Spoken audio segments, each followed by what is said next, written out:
Well, you got out of prison in March of 2020. Yeah. And now you're being relocated by the FBI and kind of moved around And, because also the program. Is there? I'm a candidate for the program still. Is there a price on your head? Maybe there is. I don't know. No one sent me an email. I don't know. They didn't try to get me to hit myself. I have no idea. Do I live in fear? No. Am I mindful of my actions? Yeah. Also, it happened to work out that I got released from prison in the middle of a fucking pandemic, and it sucks because the gyms are closed. There's not like I could go get a job because everything's closed. So luckily, everyone was locked in anyway. We just recently, it started easing up a little bit, and hopefully this new variant doesn't cause it to lock down again, because they only just reopened the gyms and I only just started trying to live a normal life again. Well, you grew up in this culture, that goes back 3 generations. Yeah. For you. Just like my friend Gene and Johnny A. Light, the things that they also grew up in. Right. But, you grew up in this family, you're a 3rd generation gangster. And in this life, the worst thing you could be is a rat. Yeah. And I'm going to tell you, it wears on me. It wears on me. Look, here's the thing. For the names I'm mentioning that you hear me calling scumbags, for every one of them, there's a guy I love too, And I won't say the man's name because there's a guy who is a father to me. And when I ultimately put the beef in against my father ratting on me, it was that guy's captain who put the beef in for me. He passed away. I'll mention his name, Don Tricello. He passed away. I loved that guy. The friend of his that I was close with who raised me, he was a real father to me, not like my father. I love him dearly. I didn't do anything to get him in trouble. I had nothing to do with the case he caught. I hate that he's a stand-up guy. Most likely he'll hate me forever. And that hurts me because I love him dearly. He lost his son and he treated me like a son. And I feel terrible for the way he must feel about me now. I had to cut bait and I had to make a decision for my kids and my future.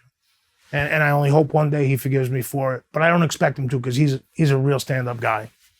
I don't fault him for it. Well, do you consider yourself a rat? You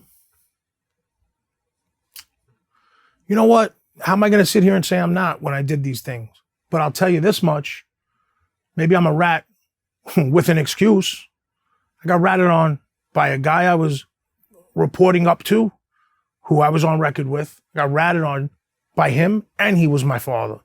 He was my biological father.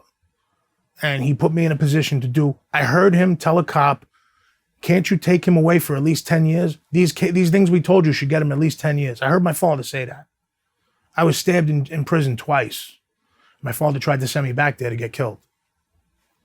So I personally believe most people would have done what I did. If it was like the 60s or 70s, they would have killed him. That's back when murders were easy. A gangster would have said, oh, I found him, I heard him ratting on me, I'm going to kill him.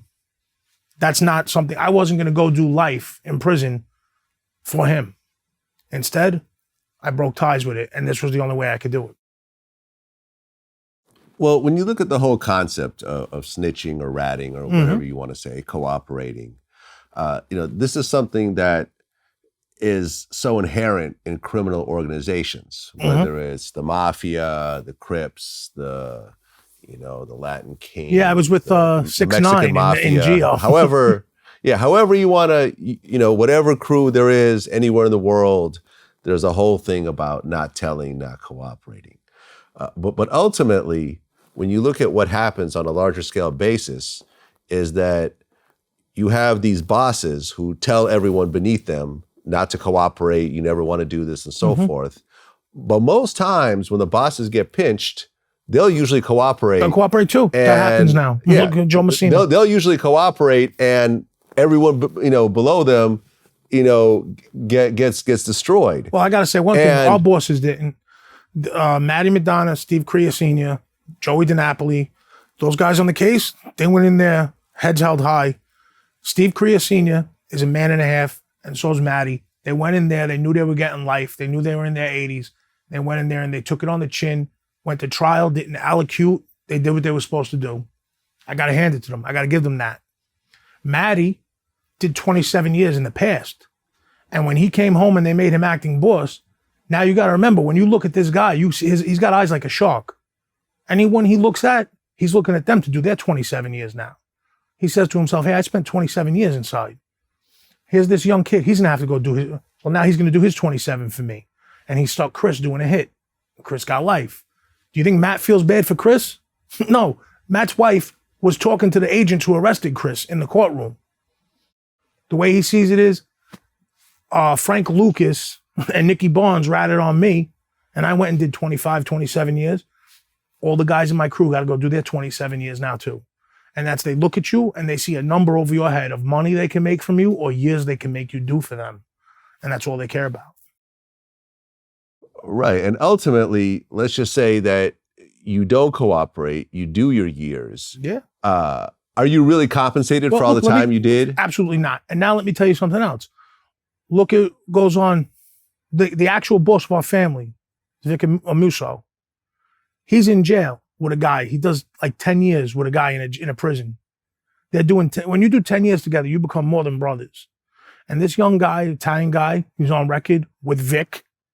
And he sent him home and he told them, this is what I want you to do. And this is the boss. He told Steve Crea Sr. and he told Maddie, I want you to give this kid $100,000 and I want you to straighten him out immediately. I want him made. The kid came home. He wasn't a kid. He was a middle-aged man, older than me. They gave him $5,000 and told him the books are closed. We're not making you. So the boss sent home the message, make him and give him $100,000. You give him $5,000 and tell him it's not happening with the button. So yeah, when are you gonna? If that guy got screwed, what are they gonna do to someone like me? I didn't do 10 years with the boss.